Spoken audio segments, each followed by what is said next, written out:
저는 38살의 주부예요.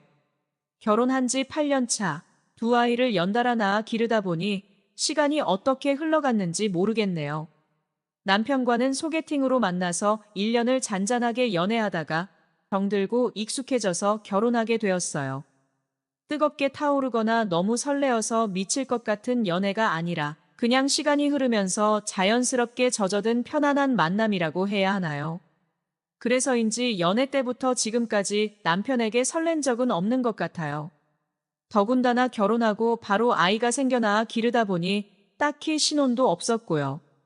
그때는 몰랐는데 아이들이 어느 정도 크고 한숨 돌릴 여유가 생기니까 남편에 대해 생각해 보게 되네요. 서로를 보면 안고 싶고 안기고 싶어야 하는데 남편이나 저나 그러지 않다 보니 점점 멀어지게 되더라고요. 하지만 저도 사람인지라 가끔은 남편의 온기를 느끼고 싶더라고요. 하루는 용기 내어 다가갔는데 남편이 핑계를 대면서 거절하더라고요. 그 순간 자존감이 내동댕이 쳐지는 기분이 들더라고요. 여자로서 자존심도 상하고 너무 속상해서 한참을 숨죽여 울었던 것 같아요. 아직 젊다면 젊을 수 있는 30대인데 남편이 있어도 독수공방인 제 신세가 참 처량하게 느껴지더라고요. 아이들을 생각해서 이혼은 할 수 없고 외로운 밤은 깊어만 갔어요. 쓸쓸한 마음을 달래기 위해서 블로그에 익명으로 일기를 남기기 시작했어요. 혼자 토로하다 말아야지 싶으면서도 누군가가 내 마음 좀 알아봐 줬으면 하는 마음도 있었던 것 같아요. 그렇게 6개월 남짓 꾸준히 블로그에 글을 남기는데 어느 날 낯선 쪽지를 받게 되었어요. 누군가가 제 글을 꾸준히 읽고 있었고 그 진심이 느껴져 쪽지를 쓸 수밖에 없었다며 멀리서나마 늘 응원하고 있으니 힘내라는 내용이었어요. 짧은 쪽지는 얼어붙은 제 마음을 따뜻하게 녹여주는 것만 같았어요. 위로와 위안이 되었는지 저도 모르게 그 사람의 쪽지를 기다리게 되더라고요. 며칠 후 다시 그 사람에게 다시 쪽지가 왔어요. 일상적인 내용이었는데도 너무 반갑더라고요.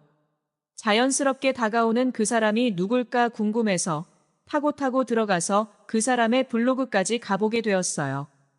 그 사람은 여행과 음악을 좋아하는 중년의 남자 같았어요. 블로그에는 다양한 여행지와 음악에 대한 그 사람의 생각이 담겨 있었어요. 전문가 이상의 식견과 실루엣만 비치는 그 사람이 모습이 매력적으로 다가오더라고요. 이런 근사한 사람이 나의 비루한 일상과 감정에 관심을 가져준다니 은근히 기분이 좋아졌어요. 매일 그 남자의 블로그를 방문했고 부끄러워서 댓글을 남기진 못했지만 공감을 누르며 마음을 표현하곤 했죠. 그 남자 역시 제 방문 사실을 알고 반가워하더라고요. 그렇게 여행과 음악의 공감대를 형성하면서 어느새 그 남자와 친밀한 사이가 되었어요. 그 남자와의 대화는 일상의 활력이었어요. 3개월 넘게 쪽지를 주고받으며 하루하루가 즐거웠거든요. 그러던 어느 날 그 남자가 제가 너무 좋아하는 뮤지션의 내한 공연 티켓을 선물 받게 되었다며 함께 가보지 않겠냐고 하는 거예요. 잠시 망설이자 그럼 블로그의 이웃들과 함께 가는 것은 어떠냐고 재차 권하더라고요. 음악을 좋아하는 사람들과 만나 대화를 나눌 수 있는 자리라고 생각하니 마음이 한결 가벼워져서 좋다고 했어요. 드디어 공연 날이 다가왔어요. 친정 엄마에게 아이들을 맡기고 공연장으로 발걸음을 옮기는데 얼마나 가슴이 콩닥거리는지 미칠 것 같았어요. 여러 사람들과 함께하는 자리였지만 지난 3개월간 마음 깊은 대화를 나누었던 사람과 처음으로 대면한다니 괜스레 긴장되더라고요. 공연장에 도착해서 예매한 좌석을 찾아 들어갔어요. 주위를 두리번거리면서 저도 모르게 그 남자를 찾게 되더라고요. 캐주얼한 차림이 너무 잘 어울리는 한 남자분이 제 별칭을 부르며 활짝 웃는데 평소 제가 상상했던 모습 그 이상이어서 깜짝 놀랐어요. 공연도 좋았지만 바로 옆에 마음으로 동경했던 분과 함께 있다고 생각하니 더 떨리더라고요. 공연이 끝난 후 이웃님들과 뒤풀이 자리로 이동하게 되었어요. 그 남자분은 조용한 듯 하면서도 부드럽게 분위기를 리드하시는데 너무 멋져 보였어요.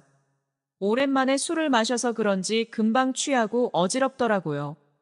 몸을 가누기 힘들 정도가 되어서 결국 그 남자분이 저를 부축하면서 택시로 집까지 바래다 주게 되었어요.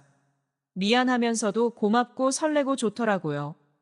택시에서 대화를 나누는데 술을 마셔서 그런가 그분의 음성이나 미소, 다정다감함, 모든 게 꿈을 꾸듯 몽롱하고 환상적으로 느껴지더라고요. 어디서 그런 용기가 생긴 건지 저도 모르게 그 남자분 볼에 입맞춤을 해버렸어요. 그 남자분은 흠칫 놀라는 듯 했지만 이내 제 입술을 덮어버리더라고요. 그렇게 그 남자분과 저는 집에 도착할 때까지 뜨겁게 키스를 나누며 서로의 마음을 확인했답니다.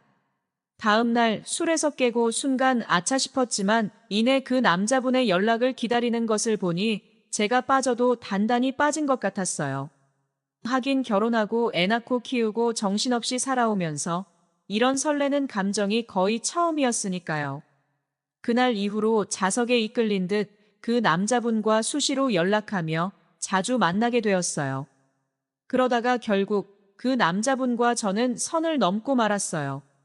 그 남자분은 남편과는 차원이 달랐고 난생 처음으로 황홀경이 무엇인지 느끼게 해주었어요. 헤어날 수 없는 늪처럼 그 남자에게 깊게 빠져들고 있을 무렵 낯선 쪽지를 받게 되었어요. 그 남자의 실체라고 온 쪽지는 내용이 충격적이었어요. 그 남자는 이렇게 블로그를 운영하면서 아줌마들을 전문적으로 꼬시는 카사노바라는 거예요. 그동안 피해를 본 아줌마들이 여럿 있고 지금은 제가 타깃이라며 조심하라는 내용이었는데 믿을 수 없었죠. 여전히 친절하고 다정한 그 남자를 보면서 마음 한편에 드리워지는 의심은 지울 수 없었어요. 의심은 곧 현실이 되었어요. 불시에 그 남자의 사업장으로 찾아갔는데 훤한 대낮에 낯선 여자와 애정행각을 벌이고 있더라고요. 따지고 화를 내기보다 그냥 온몸의 기운이 다 빠져나가며 허탈하다는 생각밖에 안 들더라고요. 그 남자에게 그렇게 살지 말라며 문자를 보내고 모든 연락을 차단했어요. 낯선 사람을 쉽게 믿고 너무 깊게 빠져들었던 제 잘못이 크다고 생각해요. 그동안 혼이 나간 사람처럼 낯선 남자에게 미쳐서 정신없이 떠돌다가 다시 가정으로 돌아와 보니 무뚝뚝하지만 그래도 성실한 남편과 아직 어린아이들이 저를 기다리고 있네요. 제 인생 처음으로 겪어본 누구에게도 말 못할 비밀스러운 일탈은 100여 일 만에 종지부를 찍게 되었지만 큰 깨달음을 주었어요.